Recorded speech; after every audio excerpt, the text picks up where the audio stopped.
गरीब माँ की 5 चुड़ैल अफसर बेटियां।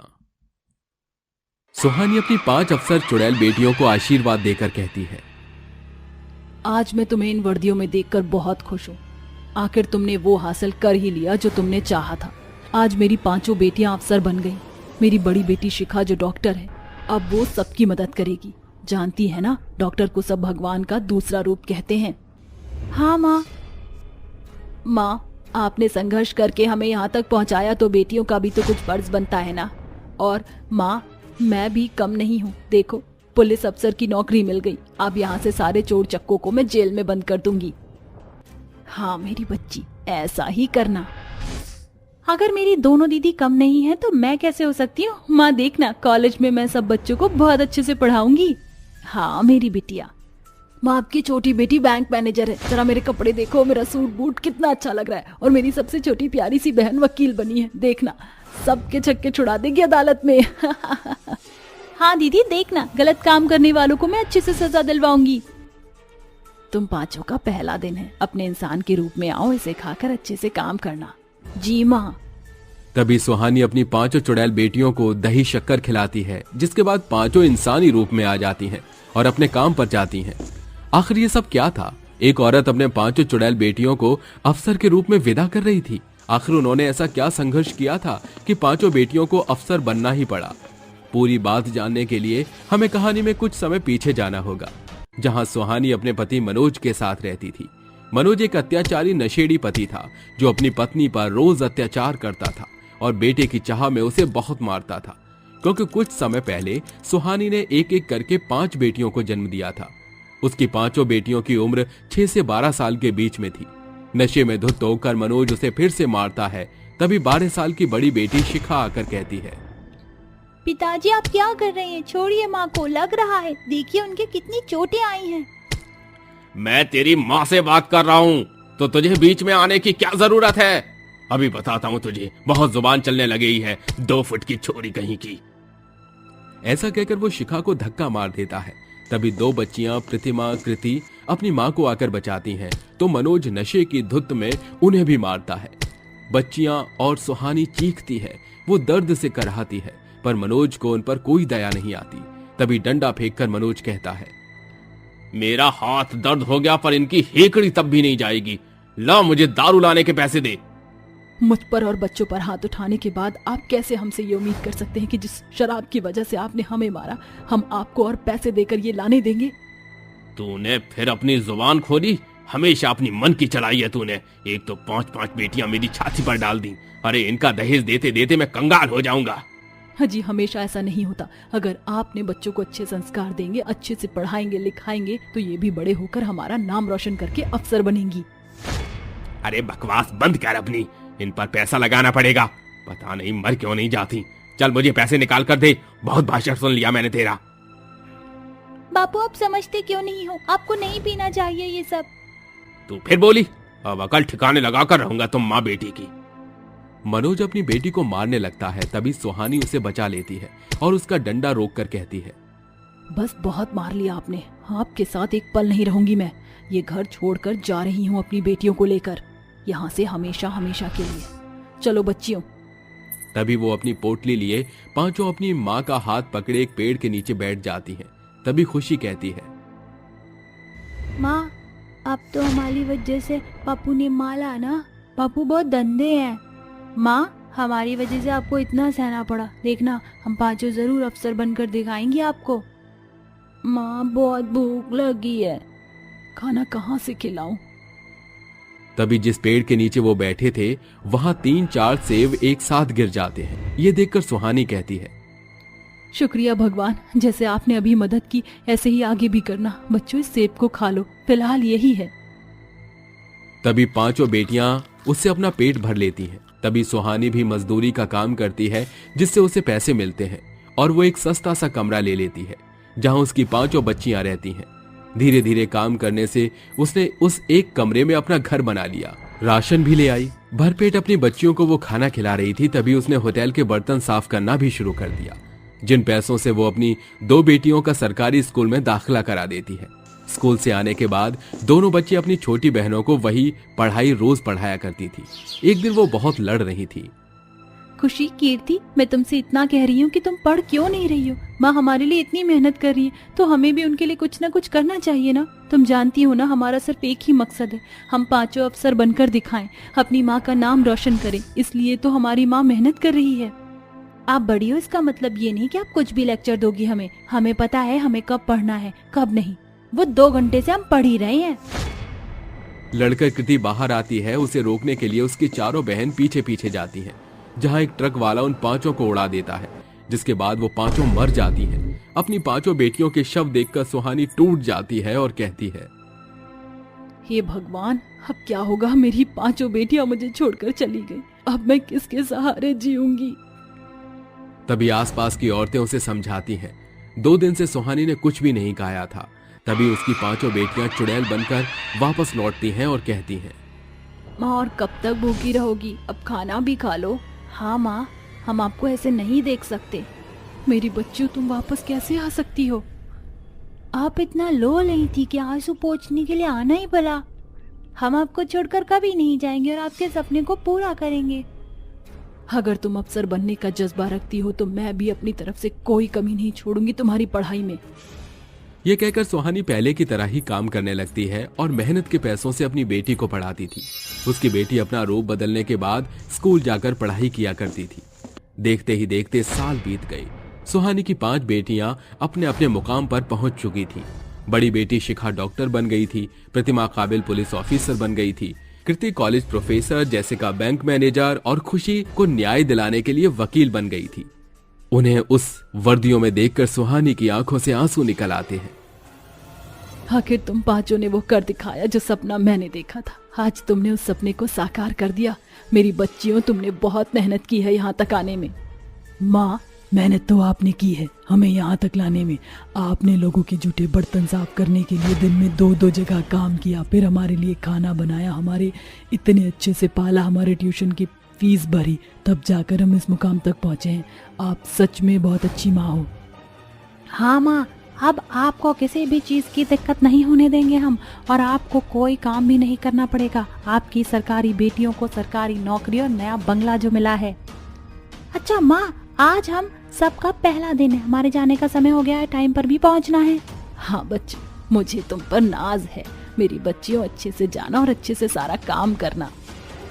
ये कहकर 5 रूप बदलकर अपने काम पर चली जाती हैं। इस तरह सुहानी अपनी 5 चुड़ैल बेटियों के साथ खुशी खुशी रहने लगती है, जिसके बाद बहुत अच्छी जगह उनकी शादियां हो जाती हैं। रमनपुर रेलवे स्टेशन पर शांति एक्सप्रेस बड़ी तेजी से आती है, जिसमें लोग सवार होकर चले जाते हैं।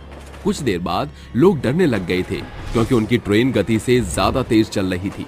ट्रेन के अंदर के डिब्बों में लाइट जलने बुझने लग गई। बड़े बूढ़े बच्चे औरतें सब डरने लग गए थे। ट्रेन की खिड़की बार बार खुल रही थी तो कभी बंद हो रही थी। तभी साइड में बैठा लड़का विनायक डर कर कहता है, भगवान जी, ये क्या हो रहा है? हमें बताइए, पता नहीं इस ट्रेन में कौन सी विपदा आ गई है। माँ, ये सब क्या हो रहा है? मुझे बहुत डर लग रहा है। रो मत मेरी बच्ची, डर तो मुझे भी लगता है, पर तू रो मत। हमारा कोई कुछ नहीं बिगाड़ सकता। आप फिक्र मत कीजिए, मैं ट्रेन के दरवाजे को खोलने की कोशिश करता हूँ। मयंक दरवाजा खोलने की कोशिश करता है, पर ऐसा कुछ नहीं होता है। फिर वो ट्रेन की चेन को खींचने की कोशिश करता है। ट्रेन की चेन टूटकर उसके हाथ में आ जाती है, पर ट्रेन अपनी रफ्तार से दौड़ती है। तभी एक चुड़ैल बच्ची जो कि 5 साल की थी, वो आकर कहती है, तुम सब मिलकर कितनी भी कोशिश कर लो, पर इस ट्रेन से बाहर नहीं जा पाओगे, क्योंकि इस ट्रेन पर हमने कब्जा कर रखा है। हमने मतलब, और कितने जने हैं तुम्हारे साथ? एक छोटी चुड़ैल बच्ची होकर तुम ये सब क्यों कर रही हो? वो सब मैं तुम्हें क्यों बताऊं? इतना कहते ही चुड़ैल अंजू बच्ची ट्रेन में सबके सामान को इधर उधर फेंकने लगती है। अरे अरे अरे, ये तुम क्या कर रही हो? लोगों को लग सकती है, ऐसे मत करो ये सब। माँ देखो, ये तो मेरी जितनी ही है, पर बहुत डरावनी सी है। तभी 4 चुड़ैल बहनें और आ जाती हैं, जिनकी उम्र 6 से 12 साल के बीच थी। वो भी ट्रेन में अफरा तफरी करने लगती हैं। आसपास के लोग डरने लगते हैं। वहीं 2 चुड़ैल वहां पर खेलने लगती हैं। तभी सबसे बड़ी चुड़ैल मेनका अपनी बहनों से कहती है, अरे निधि, अंजू, तुम दोनों ने बहुत अच्छे से इन्हें परेशान किया ही नहीं, डराया, पर अब तुम थक गई होगी। जाओ इन लोगों के पास जाकर खाना खा लो। ठीक है दीदी, आजा अंजू। तभी दोनों चुड़ैल बच्चियां ताली बजाकर आसपास के लोगों की सीट पर आ जाती हैं, जहां बाकी के लोग उनसे डरने लगते हैं। वहीं वो दोनों चुड़ैल बच्ची कहती हैं, आंटी आंटी हमें भूख लग रही है, हमें खाना दीजिए ना। हाँ आंटी दीजिए ना, अगर आप हमें खाना नहीं दोगे तो हम आपको खा जाएंगे। आपका स्वाद भी हमें इतना अच्छा नहीं लगेगा। हमने एक इंसान को खाया था पर उसका टेस्ट बहुत गंदा था। अगर आप अपना बढ़िया बढ़िया खाना खिला देंगे तो हमें अच्छा लगेगा। हाँ शायद हमें आपके खाने में माँ का प्यार मिल जाए। खाना, माँ का खाना, मुझसे तुम्हें खाना चाहिए? मैं अभी देती हूँ तुम्हें खाना। अरे भैया आप आके फाड़ कर हमें क्या देख रहे हैं? कभी छोटी बच्चियां चुड़ैल के रूप में नहीं देखी क्या? हम 5 चुड़ैल बहनें, हमें परेशान मत करना वरना हम सबको बहुत मारेंगे। चलिए जल्दी से खाना निकाल कर दीजिए हमें, मेरी बहन बड़ी भी तो खाएगी ना। वाह मेरी बहन, तू तो बहुत सयानी हो गई है, अपनी बड़ी बहनों का भी ख्याल रखती है। हाँ दीदी अंजू जितनी छोटी है उतनी चंट भी है। इस तरह 5 चुड़ैल बच्चियां ट्रेन में लोगों को डरा धमका कर रखती हैं। उनके पास बैठकर हंसती हैं, उनका खाना खाती हैं और हवा में उड़ती हैं। तो छोटी अंजू अपनी हम उम्र रोशनी के साथ गेम खेलने लगती है। एक बार वो भी बच्ची डर जाती है पर दोनों सहेली बन जाती हैं। वो चुड़ैल डराने के सिवाय कुछ नहीं करती थी। स्टेशन आने पर कुछ लोग ट्रेन से उतर जाते हैं।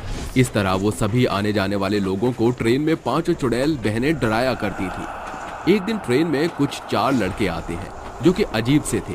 उसे देखकर 5 बहनें गुस्से से लाल होकर उन लोगों को अपनी शक्तियों से बांधकर बहुत मारती हैं, जमीन पर पटकती हैं और जख्मी करके उससे कहती हैं, ऐसे ही मारा था ना तुमने हमारी माँ को, तुम सबको भी अब तड़प तड़प कर मरना होगा। दीदी फेंक दे अब हम इन्हें ट्रेन से। दीदी नेकी और पूछ पूछ फेंक दीजिए इन्हें भी, वहीं दर्द होना चाहिए। आज हमारी जो भी हालत है सब इन दरिंदों की वजह से है। 5 चुड़ैल बहनें एक एक करके उन चारों को चलती ट्रेन से नीचे फेंक देती हैं, जिसके बाद वो मर जाते हैं। आसपास में ट्रेन के लोग उन्हें देखकर असमंजस, डरे हुए और गुस्से में थे। तभी हिम्मत करके एक आदमी मोहन ने उन चुड़ैल बच्चियों से कहता है, आखिर तुम 5 चुड़ैल बच्ची ये सब क्यों कर रही हो? कब से तुम लोगों ने इस ट्रेन में लोगों को कैद कर रखा है? किसी को छोड़ देती हो, किसी को मार डालती हो। आखिर ये तुम सब क्यों कर रही हो? बताओ, और क्या किया था इन्होंने तुम्हारी माँ के साथ?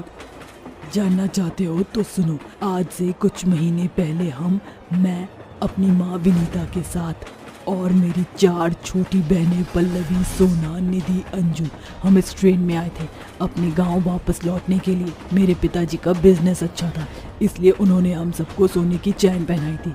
कुछ समय बाद पिताजी गुजर गए तो माँ ने फैसला किया, बच्चों अब हमारा यहाँ रहने का कोई मतलब नहीं है, हमें गांव वापस लौटना होगा, तुम्हारे दादा दादी के पास। अकेले शहर में हम क्या करेंगे? तुम्हारे पिताजी की जब तक नौकरी थी तब तक हम यहाँ थे, अब हमको यहाँ किसी से कोई मतलब नहीं है। माँ क्या हम गांव में रहने जा रहे हैं वापस? हाँ बेटा, जाना ही होगा। कब जाएंगे माँ हम कल सुबह ही निकल जाएंगे। तुम सब अपना सामान बांध लेना, आज रात को ही। ठीक है माँ। उस रात खा पीकर वो सो जाते हैं। अगले दिन अपना सारा सामान लेकर पैसे जेवरात समेत लिए ट्रेन में पहुंच जाती हैं। कुछ स्टेशन पार करने के बाद वहां 4 अजीब से दिखने वाले मोटे से गुंडे ट्रेन में चढ़ जाते हैं। उनके पास खंजर था और उनकी नजरें विनीता के गहने, बैग और उन 5 बच्चियों पर जाती हैं, जिनके गले में सोने की चेन और लॉकेट था। और वो कहता है, गोल्डन मनी बिरजू, एक बड़ी ही मालदार मोटी पार्टी लगती है ये औरत और इसके बच्चे। जाकर इन्हें लूटते हैं, इनके पास जितने भी जेवरात हैं सब ले लेंगे हम। 3-4 लाख के तो हो ही गए होंगे। अरे हाँ, मंडा भाई को बिल्कुल ठीक कहता है। वो चारों गुंडे खंजर दिखाकर उनसे छीना झपटी करने लगते हैं। डर के कारण विनीता उन्हें अपना बैग भी दे देती है, पर उन गुंडों को 2 उसके गले की चेन और बच्चों की चेन भी चाहिए थी। तभी वो एक बच्चे की गर्दन पर चाकू रख लेता है। तभी वो औरत अपना चेन निकाल कर दे देती है और कहती है, देखो मेरी ये जान ले लो पर मेरे बच्चों को छोड़ दो, उन्हें कुछ मत करना, हम तुम्हें सब कुछ दे रहे हैं। ऐसा कहकर विनीता अपने गले का चेन उन्हें सौंप देती है और वो उसके बच्चों को नहीं छोड़ते, तो वो भी अपनी चालाकी दिखाकर ट्रेन की चेन खींचने के लिए जाती है। इतने में गोल्डन उसे ट्रेन से धक्का मार देता है, जिसके बाद वो मर जाती है। 5 बच्चियां अपनी माँ की मौत को देखकर रोती हैं, जिसके बाद वो आदमी उन 5 बच्चों को भी मार कर उनके गले की चेन छीनकर चले जाते हैं। जिसके बाद वो 5 लड़कियां चुड़ैल बनकर उसी ट्रेन पर कब्जा कर लेती हैं और उन लोगों का इंतजार करती हैं। अब समझ आया तुम्हें मेरा दर्द। हमने अपनी माँ को अपनी आंखों के सामने खोया था, इसलिए इन लोगों का इंतजार था कि कब आए और हम इन्हें इसी तरीके से मार दें। बाकी लोगों को परेशान करने का हमारा कोई मकसद नहीं था। हाँ भैया, हमने बस अपनी माँ का बदला लिया है और हमने आज से पहले किसी को भी नहीं मारा। अरे अब तुम्हारा मकसद पूरा हो गया है तो अब ट्रेन को छोड़कर चले जाओ। अरे लोग डरते हैं इसमें सफर करने से। हम चले जाएंगे भैया, हमें माफ करना, हमने आप लोगों को बहुत परेशान किया है। तभी विनीता की आत्मा अपने बच्चों को हाथ फैलाकर अपनी ओर बुलाती है। आ जाओ बच्चों, तुमने मेरा बदला ले लिया, अब मेरे साथ चलो, अपनी माँ के साथ रहोगे ना? हाँ माँ। तभी 5 चुड़ैल बच्चियां अपनी माँ के गले लग जाती हैं और उनकी आत्मा को शांति मिल जाती है। जिसके बाद उस ट्रेन पर से उन चुड़ैल बच्चियों का साया हमेशा हमेशा के लिए हट जाता है और सब खुशी खुशी उस ट्रेन से सफर करने लगते हैं। किशनपुर नाम के गांव में गाय बहुत ज्यादा पाली जाती थी। ऐसे ही बिरजू नाम का एक ग्वाला था जिसके पास 2 गाय थी। एक दिन वो गाय को चारा फेंकते हुए बोलता है, ले और खा इसे जल्दी से, और हाँ गाढ़ा दूध दियो इस बार। गाय उसे पैनी नजरों से देखती है कि तभी बिरजू उसके सिर पर एक हाथ मारता है। उसके मारने से वो गाय एक लात मारती है, जिसके बाद बिरजू और भड़क कर बोलता है, मैं तेरा मालिक हूँ और तू मुझे ही आंखें दिखाकर मार रही है। तेरी ये मजाल, अब मैं तुझे नहीं छोड़ूंगा। ये बोलते ही बिरजू एक पतली छड़ी उठाकर उस गाय को मारने लगता है, जिससे उस गाय को बहुत दर्द होता है। तभी थोड़ी दूर खड़ी झुमरी नाम की एक गर्भवती चुड़ैल गाय ये सब देख लेती है और वो गुस्से से बिरजू की तरफ दौड़कर आती है और उसे अपने सींग मारकर गिरा देती है। तभी रोते हुए बिरजू कहता है, अरे राम रे, अरे मैं तो मर गया रे, मार डाला रे, अरे मेरे कटोरे तोड़ डाले रे, फोड़ डाला। ये कौन सी गाय है जिसने मुझे सींग से मारा? छोड़ूंगा नहीं, मैं इसे नहीं छोड़ूंगा। अच्छा तो तू है, अभी तुझे मैं सबक सिखाता हूँ। ये बोलकर बिरजू जैसे ही झुमरी चुड़ैल गाय को मारता है, वो गाय अपनी आंखें बिल्कुल लाल करके अपने बड़े दांत दिखाती है और उसकी छाती पर कूद जाती है, जिससे वो बहुत आहत हो जाता है और बोलता है, मुझे छोड़ दो, आई मुझे मत मारो, मुझे जाने दो। नहीं, तू हम गायों को बेजुबान क्यों समझता है? क्या हमारे अंदर दिल या प्यार चाहने की ख्वाहिश नहीं होती जो तुम हम पर अत्याचार करते रहते हो? अगर उसको तो प्यार से चारा दे देता तो तेरा क्या बिगड़ जाता? माफी मांग उससे, माफी मांग। मैं माफी मांगता हूँ, प्यारी गाय मुझे माफ कर दो, अब से मैं तुम्हारे साथ ऐसा नहीं करूँगा। कोई बात नहीं, जा बिरजू, मैंने तुझे माफ किया। देखो, अगर ये तुम्हें फिर से परेशान करे तो मुझे बताना, मैं इसका कीमा बना दूंगी। ये बोलकर गर्भवती चुड़ैल गाय जाती है कि बिरजू उठकर उस गाय को फिर से मारता है। तभी वो चुड़ैल गाय वापस आकर अपने सींग उसके पेट में घुसाकर मार डालती है और कहती है, धोखाधड़ी करने वाले मुझे बिल्कुल पसंद नहीं। तुम इंसानों की फितरत ही बेईमानी की होती है। अच्छा हुआ मुझे बचा लिया, वरना आज तो ये मुझे मार ही डालता। जान बचाने के लिए शुक्रिया। कोई बात नहीं, ये तो मेरा फर्ज था। ये बोलकर चुड़ैल गाय चली जाती है। वक्त बीतता है। अगर चुड़ैल गाय कहीं भी किसी को भी गायों पर अत्याचार करते हुए देखती थी तो उसका खून खौल जाता था और वो उसके मालिक को जान से मार दिया करती थी। ऐसे ही एक आदमी गाय को भरी धूप में लाठी मारकर उसे चलने को कह रहा था।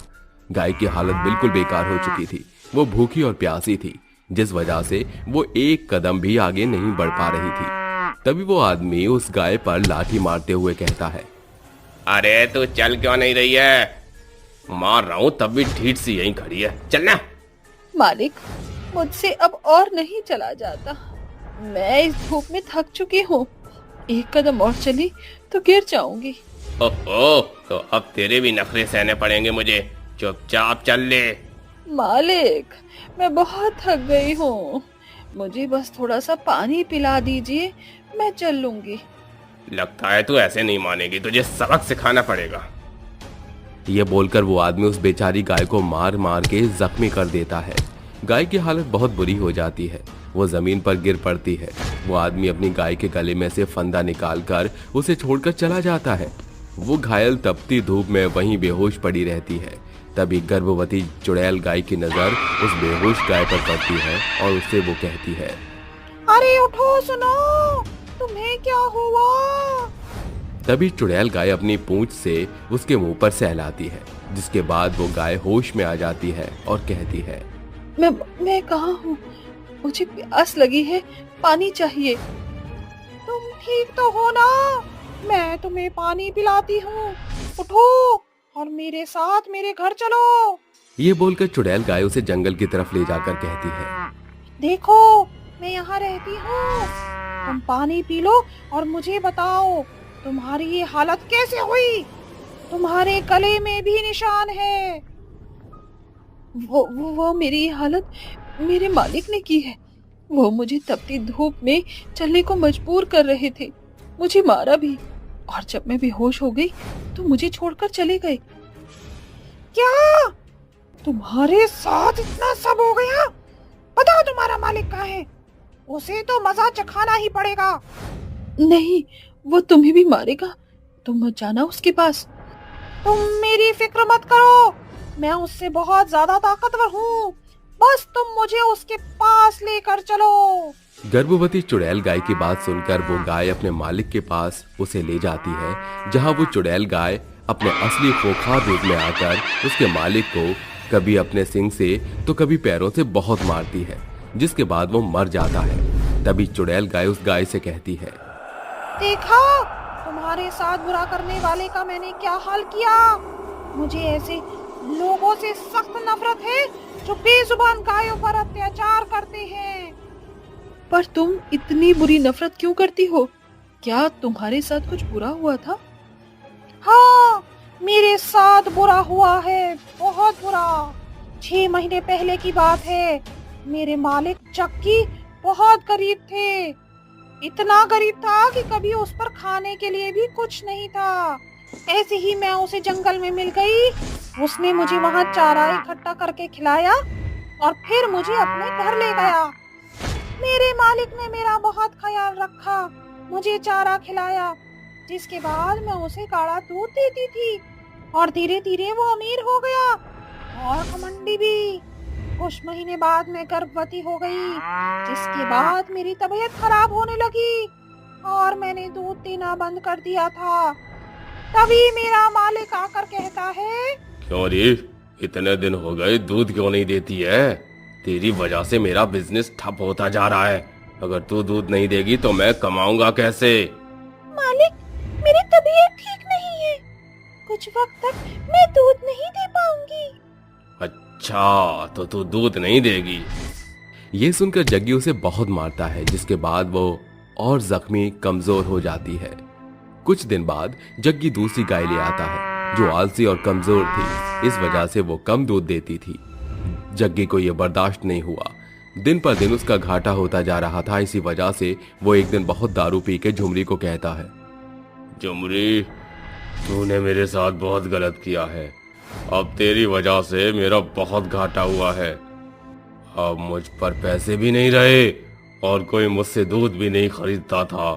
आज मैं तुझे नहीं छोड़ूंगा, मार डालूंगा तुझे।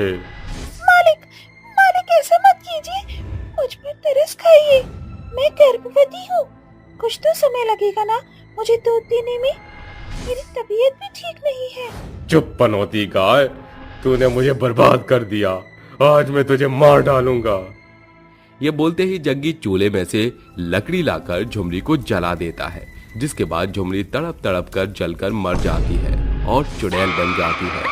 चुड़ैल बनने के बाद सबसे पहले मैंने उसी दारूबाज को ही मार डाला। एक बार भी उसने मेरे बच्चे के बारे में नहीं सोचा और पैसों के चक्कर में इतना अंधा हो गया कि उसने मुझे ही जला डाला। इसीलिए मैंने उससे अपना बदला ले लिया। सच में तुम्हारे साथ बहुत गलत हुआ है, पर तुम बहुत अच्छी गाय हो। तुमने हम जैसी गायों की कितनी मदद की है, मैं भगवान से प्रार्थना करती हूँ कि तुम्हें और तुम्हारे बच्चे को मुक्ति प्रदान करे। गाय के इतना बोलते ही आकाश से एक रोशनी आती है जो गर्भवती गाय पर पड़ती है, जिसके बाद उसे मुक्ति मिल जाती है और वो चली जाती है।